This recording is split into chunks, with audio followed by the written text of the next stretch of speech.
Hello, Internet. It is time for another Wednesday serial. I had some time off work and I wanted to take you through my comic journey of late. So first things first, I've been reading some Justice League in the background. I just finished a Tower of Babel and stuff, and that's been crazy and cool to catch up on all that, while I've also been catching up on the new 52 Justice League, and it's amazing how great DC used to be.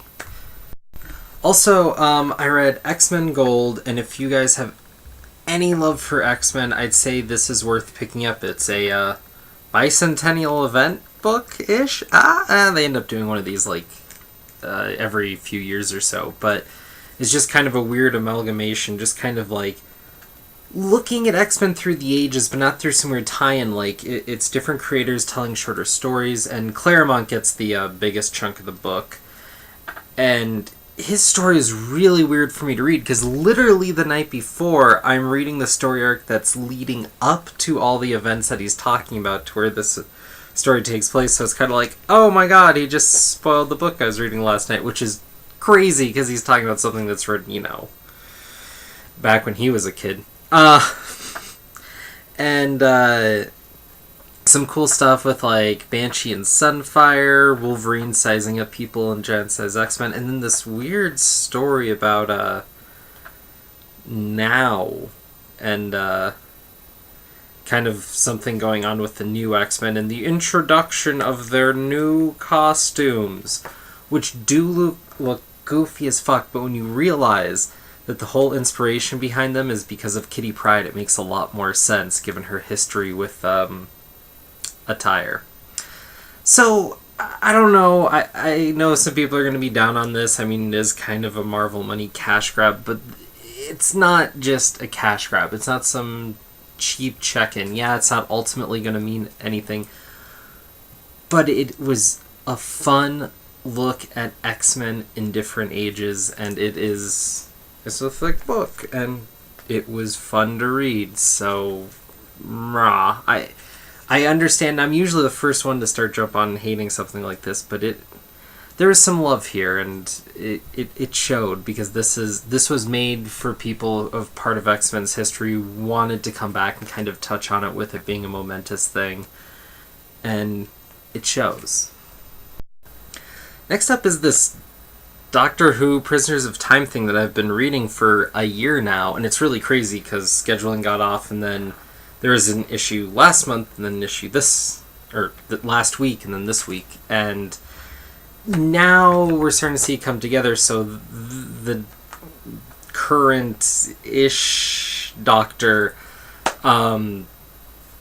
he gets basically to have the story, which is kind of unfortunate, because the whole idea was to see Doctor Who through the ages, but I thought it was going to be a story of all of them kind of, in a way, dealing with each other, dealing with something similar, and you kind of seeing the aspects of the different characters, if you'll let it be that, through the times. And it wasn't really that, so I had hopes for this whole series, but it's starting to come together, and so this issue is more interesting. And if you're not so big on Doctor Who, or maybe just like some of the newer stuff, and you've been kind of curious about this, I'd say just pick up this issue and just know that stuff happened before, and they basically go over all that's relevant in here.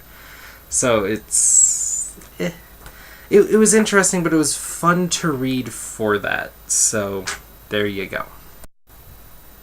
Next up is Deadpool! The good, the bad, and the ugly, finishing off. And this has been a really dark ride, and something really creative, and something we haven't really seen before. I know people can nitpick and say that this this questions or is not in line with some parts of Deadpool continuity. Given that you're talking about the memories of a sociopath and someone who clearly has had them fractured, and since they're rewriting some of it in a way, not in a retconny way, but they're playing with the idea of he's always been fuzzy on his past, and so they're playing with that here. And I think some of the nitpicks are unwarranted.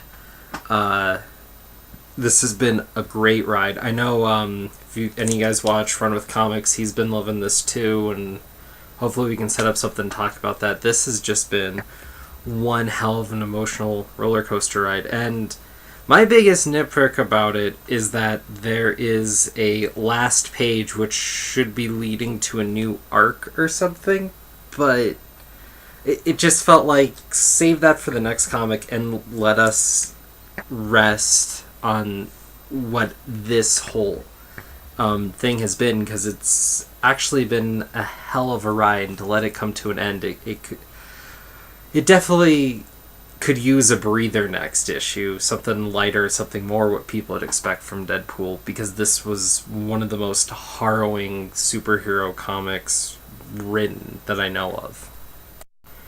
Batman 25 has an all-black cover. That means that it's creative.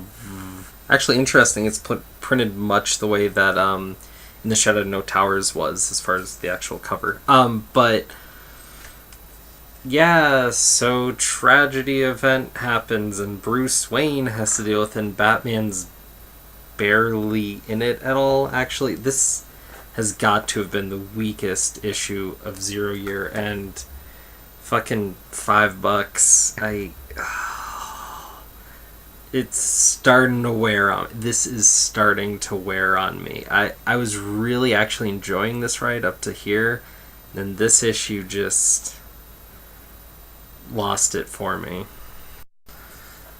I want to take a minute and talk about this, because, okay, short story, this issue, meh. It was kind of, there was a little bit, and you get to see Barbara Gordon young, except she doesn't look like Barbara Gordon, or really act like Barbara Gordon, or anything. It's more like young girl adventurer who happens to be in the Gordon family. She's not even wearing... Anyways, God,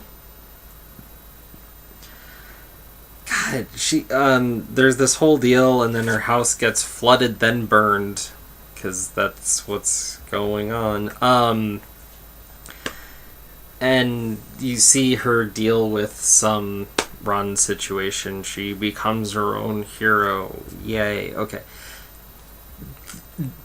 This issue could have been burned. There's no reason for it, and if it's a good side story or something, usually I'm fine with that, but right now, we're waiting for Gail Simone's story that has had the buildup of most of this run come to, in a way, a kind of climax. And we had to wait a month because DC had to slap in a 0 Year issue, and it's really clear Gail Simone scripted it so that her big finale could be on issue 25. Instead, we have to pay $4 for a piece of shit throw-in comic that doesn't actually have Batgirl in it. It has young Barbara Gordon's adventure, and James Gordon is there, but he's just a young boy along for the ride, and given everything in this arc and what it's been about, it's almost more weird that he's just there and they don't do anything with one of the most interesting characters to come out of this book. Well, not that he came out of this book, but one of the most interesting characters in this book, definitely, and to just not touch on that is pointless. If there's ever been a time to just skip a book in a run, this is it. So, who wrote it? Margaret Bennett didn't do a bad job. And if you look at the editorial crap coming in, did a pretty darn good job. Fine. Not her fault, but the editorializing behind this makes it junky. And that hurts. Okay, burn the Orphanage. We're going to indie shit, obviously, but I didn't pick this up when it first came out. I didn't know what to make of it. I heard a couple, people say, it's good, nothing really beyond that, and I flipped through it today. It looks awesome, and actually, if you're a fan of Scott Pilgrim, I'd say probably pick this up. It reads kind of like if you comicized a Final Fight or Streets of Rage sort of thing into a comic. Not that it's like an adaptation comic by any means, but it's that kind of flavor, that kind of thing. This guy who just needs to go beat people up to get to an answer and deal with a problem, and it's there, and it's fun and it's awesome, and it loves the fact that it's a comic book. And if you're looking for something weird to pick up that isn't going to take a lot of depth to get into or anything, I think this is only supposed to be 3 issues. This is the first one. If one's lying around, it's $4, but damn is it worth it. This is a damn fun book with a lot of weird, crazy stuff. That kind of weird, like, 80s action movie thing going on. This is fun. This is where more comics need to be. It's awesome. Check this shiz out. I mean, he's punching out stripper ninjas at one point. It just gets crazy. His buddy is a guy who had his heart replaced with a bear heart, and he's just like, rah. It's amazing. So Umbral is a new fantasy comic by Image, and fantasy is something that's had a very interesting touch with comic history. As of late, most fantasy comics are like D&D tales retold with art, and This is written much more like a fantasy comic, more Harry Potter than Arthurian legend kind of thing in a way, but more dark spirits and stuff. It's definitely its own book, and I'll be honest, I don't know 100% what to make of it, but I know they're actually really writing and they're actually really going somewhere with it, and it's interesting. And if you're looking for a fantasy comic, yes, and if you're looking for like female protagonists in that kind of setting, yes. Definitely not all ages or anything, but I don't think it's necessarily adults only either. Maybe you could get more there, I don't know. But it is an interesting book, and I really will have to read at least another issue before I really know what to make of it. But I know right now, at the very least, I'm glad it's out there, and I want to read more. And I don't feel like I was cheaped out by issue 1. Like, the first issue felt like a chapter. So, some middling praise, I guess. I mean, I'm not saying it's like the greatest thing ever, but it's definitely off the path and probably worth checking out if it sounds like something you're looking for. Alright, Manifest Destiny, which was the big #1 and probably something some of you are wondering about. And I understand some of the trepidation behind picking up this book. And I do want to say first off, I think the title was poorly chosen because I think it's bad marketing. When you hear Manifest Destiny, it has some associations, and this is really about the Lewis and Clark expedition that I know is tied into all that. But the general idea is it's alternate history. So it's the Lewis and Clark expedition. They're going out and they are looking at the birds and the landscape and writing it down. But they're also kind of unofficially going out and seeing and killing monsters that are out in the world. Although the end of this makes you wonder what they think monsters will be. And I thought there was going to be a lot bigger racial undertones. As of this first issue, it's not there. As of this first issue.